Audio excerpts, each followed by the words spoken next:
परत्वात् क्षणत्वात् जन्मनः सः परीक्षितः, जो पराई इच्छा से जन्म ले वह परीक्षित नाम रखा गया।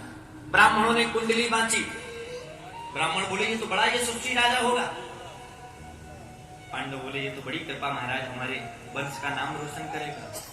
लेकिन एक कमी है, क्या? इसे एक महात्मा का श्राप लगेगा। पांडव चरणों में गिर पड़े, महाराज हमारे वंश में ऐसा कलंक तो कभी नहीं लगा, ये कैसे लगेगा?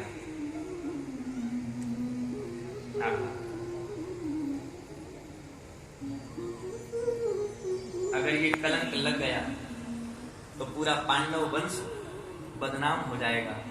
महात्माओं ने कहा इसे श्राप तो लगेगा, पर वही श्राप इसकी मुक्ति का कारण भी बनेगा। और परीक्षित जी को श्राप लगा, किसके द्वारा? एक बार परीक्षित जी महाराज शिकार खेलने जा रहे थे। शिकार खेलने गए तो एक काला काला पुरुष 3 लोगों को मार रहा था। बड़े ध्यान से सुनना, कितने लोगों को? 3 को। किसे किसे? एक गाय को, बैल को और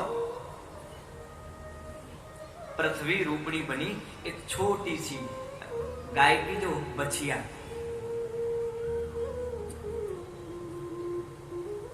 कलयुग ने जब प्रताड़ना देना प्रारंभ किया तो परीक्षित जी खड़े हो गए, ये क्या करता है? कौन है? क्यों मारते हो इन्हें?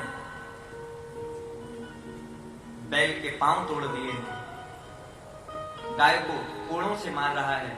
परीक्षित जी ने पूछा क्या नाम है तुम्हारा? उसने नाम बताया, महाराज हमारा नाम कली है। तो इनको क्यों मारते हो?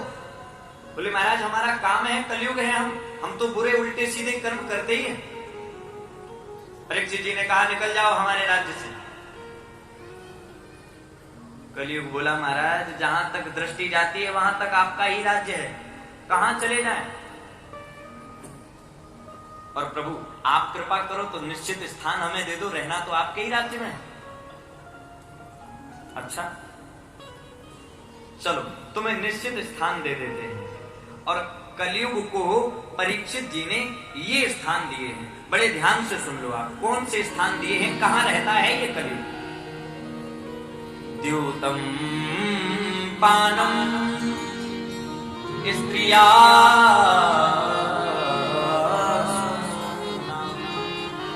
द्यूतम पानम स्त्रिया सुना यत्रा धर्मस चतुर्विधा। द्यूतम माने जहां जुआ खेला जाता हो। ध्यान से सुन लेना सावधान होकर के, जहां जुआ खेला जाता है वहां कलयुग रहता है।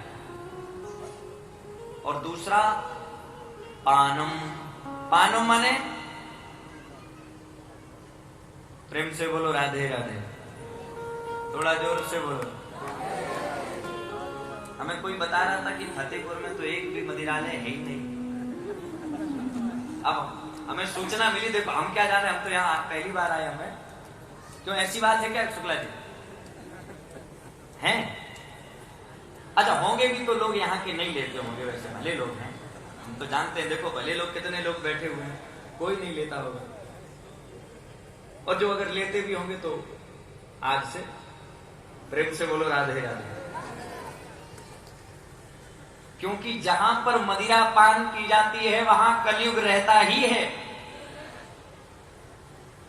अच्छा वैसे ईमानदारी से बताओ, मदिरा पान करनी चाहिए कि नहीं? हाँ जी कि ना जी? जोर से बोलो। अच्छा कुछ लोगों ने हाँ भी नहीं कहा, ना भी नहीं कहा, जी बाद में कह दिया नहीं पीनी चाहिए।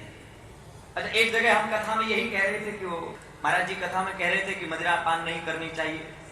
लोगों ने बड़ा उत्साह से कहा। तो कथा विराम के बाद एक कोई प्रेमी इसी का पहुंचा महाराज जी के पास। हमारे महाराज जी बड़े सरल थे। उसने कहा महाराज जी एक बात कहें, आप क्षमा कर देना। महाराज जी ने कहा कर देंगे क्षमा, कहो। आपने बहुत बुराई की, शराब नहीं पीनी चाहिए और क्यों पीते हैं लोग? हम सच बताएं महाराज, हाँ आपने कभी पी हो तो आप जानो, हमसे पूछो। हमसे पूछो, शराब पीने से महाराज बहुत फायदे होते हैं। और अगर कथा भागवत में कहो तो हम आपको फायदे बताएं, क्या फायदे होते हैं? हाँ बताओ। तो उसने फायदे बताए शराब पीने वाले के। बोले शराब पीने वाले को कभी बुढ़ापा नहीं आ सकता। हाँ। और शराब पीने वाले के घर कभी चोरी नहीं हो सकती। और तीसरा, बोले शराब पीने वाले को कभी कुत्ता नहीं काट सकता है। प्रेम से बोलो राधे राधे, थोड़ा जोर से बोलना पड़ेगा। अच्छा, जब वो ये कह के चला गया तो महाराज जी ने विचार किया ये सभी फायदे हैं। शराब पीने वाले को बुढ़ापा नहीं आ सकता। क्यों? 25-30 की उम्र से पीना शुरू कर दे तो 50 तक एक किडनी और 55 तक धीरे धीरे लगभग 50 ही 55 तक राम नाम, बुढ़ापे का नंबर आया नहीं आया। अच्छा, दूसरी बात, शराब पीने वाले के घर में चोरी नहीं हो सकती। सच में चोरी नहीं होगी। क्यों? जब वो छोड़े को चोरी के लिए, उसकी तो लीला अपरंपार, वो क्या बेच के पी ले? कुछ नहीं तो बेल्ट ही बेच के पी ले को। हाँ, क्यों? प्रेम से बोलो राधे राधे। अजीब लीला सा। एक शराबी तो पी करके आया, घर में अकेले ही रहता था, कोई नहीं। अब वो ताला खोले घर का, सो ताला ना खुले। क्यों? बार बार वो हिले डुले तो वो चाबी लगेगा। तो पड़ोसी निकल के आया, बहुत मना किया है, बार बार रोज रोज ज्यादा पीकर आ जाते हो, ताला भी नहीं खुलता, दिखाओ चाबी हम खोले। वो बोला ताला तो हम खोल लेंगे, फिर तुम एक काम करो। क्या? बोले घर हिल रहा है, इसे पकड़ लो। प्रेम से बोलो राधे राधे। अब बताओ, खुद हिल रहा है ये नहीं दिख रहा, घर हिलता दिख रहा उसे, क्या किया जाए ऐसे का? अच्छा, तीसरा फायदा क्या है? बोले शराब पीने वाले को कभी कुत्ता नहीं काट सकता, 100% नहीं काटेगा। क्यों? जब वो पिए होगा तो पीकर कहीं पड़ा होगा, और जब वो पड़ा होगा तो निकलने वाले जानवर समझ जाएंगे कि ये हमसे भी बड़ा है, इसीलिए यहां पड़ा है। प्रेम से बोलो राधे राधे। अब आप सोचो, देखो क्षमा करना था, बुरा नहीं मानना, बुरा लगे तो आज ऐसे छोड़ दो, तुम्हें कसम है सबको। हाँ, प्रेम से बोलो राधे राधे।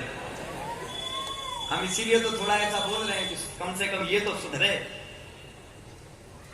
हर जगह यही स्थिति होती है। एक जगह तो सच बताएं, हम लोग कथा में थे, महाराज जी के साथ थे, आप शायद नहीं थे।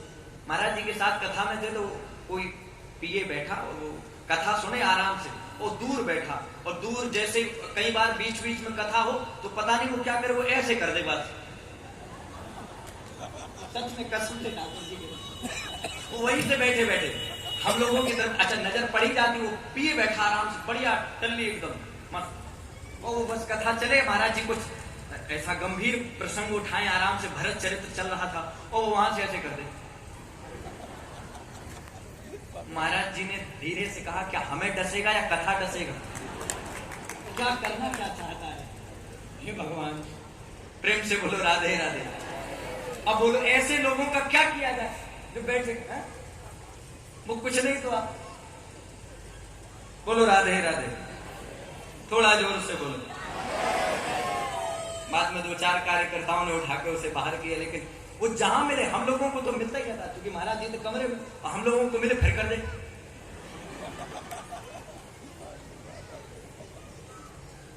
क्योंकि उसे तो लगी है, अब जिसे लगी है उसकी छोटे कैसे?